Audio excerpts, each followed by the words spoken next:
Chapter 32 and 73.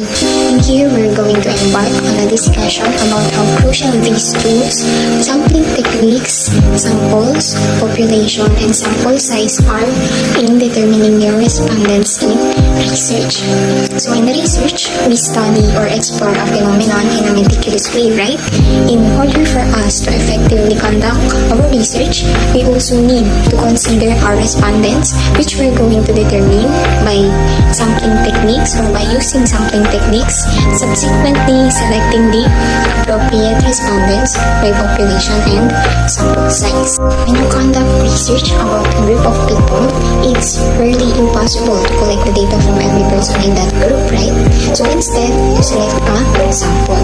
So when we say sample, it is the group of individuals who will actually participate in your research.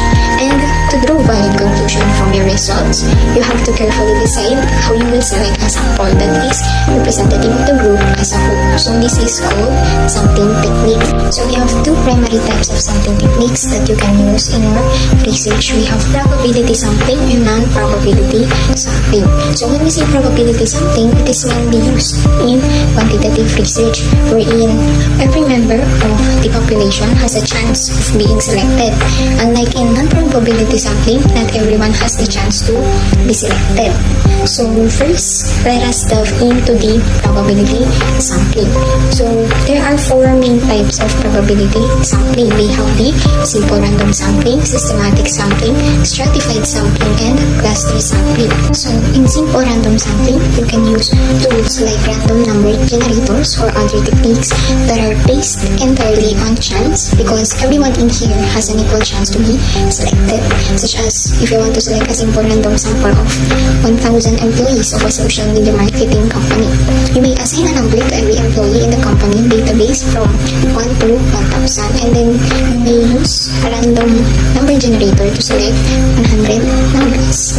And next is in systematic sampling. In here, every member of the population is listed with a number, and they will be chosen through regular intervals, such as when your respondents are employees of a certain company.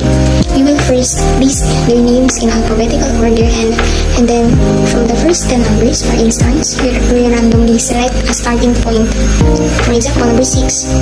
So from number 6 onwards, every 10th person on the list is selected, such as 6, 16, 26, 36, and so on.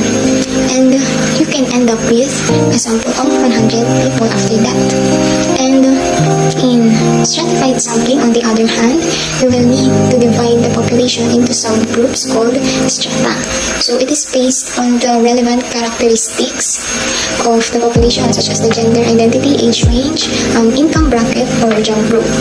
Such as when your respondents are employee of a certain company wherein it has 800 female employees and 200 male employees. So to ensure that the sample reflects the gender balance of the company, we sort the population into two strata based on gender. Then you can use random sampling on each group, selecting 80 women and 20 men, which gives you a representative sample of 100 people. So just like in stratified sampling, cluster sampling involves dividing the population. But in here, we should have a subgroup wherein each subgroup should have similar characteristics to the whole sample. So instead of sampling individuals from each subgroup, you randomly select entire subgroups. So for example, the company of Asbury has offices in 10 cities across the country, and you don't have the capacity to travel to every office to collect your data. You can use random sampling to select 3 offices. For example, their office in Pampanga, Manila, and Anda, and so on. And and this serves as your class test. Now, let's move on to the non-probability sampling, wherein not everyone has the chance to be selected. So we have here 4 types of non-probability sampling: the convenience, purposive, snowball, and quota sampling. So in convenience sampling, it includes the individuals who happen to be the most accessible to the researcher, such as your classmates or friends. Like if you are, for instance, researching opinions about the student support services in your university, you may ask your classmates to take part in a research which shows a convenient way to gather data. Next is purposive sampling, also known as the judgment sampling, wherein it involves the researcher using their expertise to select a sample that is most useful to the purposes of the research. Such as if you want to know more about the opinions and experience of disabled students at your university, you can select a number of students with different support needs in order to gather a wide range of data on their experiences with student services. This is the snowball sampling. If you have a hard time in accessing the population, you may recruit participants by other participants. So for instance, if you are researching experiences of homelessness in your city, then you met a person who agrees to participate in the research, and she puts you in contact with other homeless people that she knows in the area. Since there is no list of all homeless people in the city, probably sampling is impossible in that case, right? That's why you can use snowball sampling instead. So last is the quota sampling.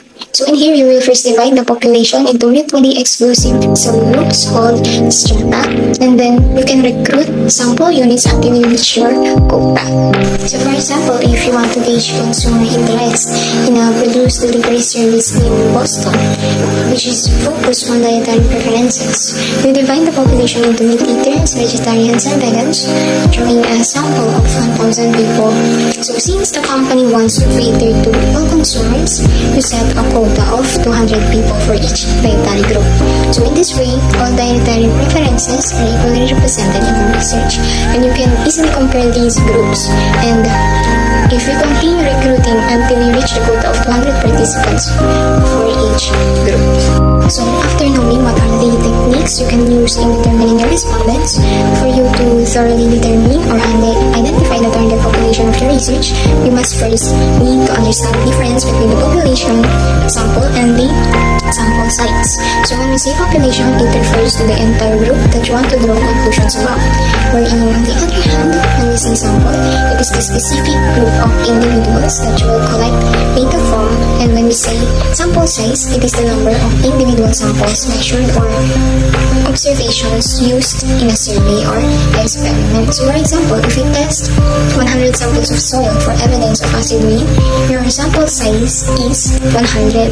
So if an online survey returned 30,500 completed questionnaires, your sample size is 30,500. So that's what is our discussion for today all about, and I hope you've gained substantial info for us with currently taking research studies. It's crucial for us to understand these research concepts, samples, sampling technique, population, and sample size to ensure credibility and accuracy in our study.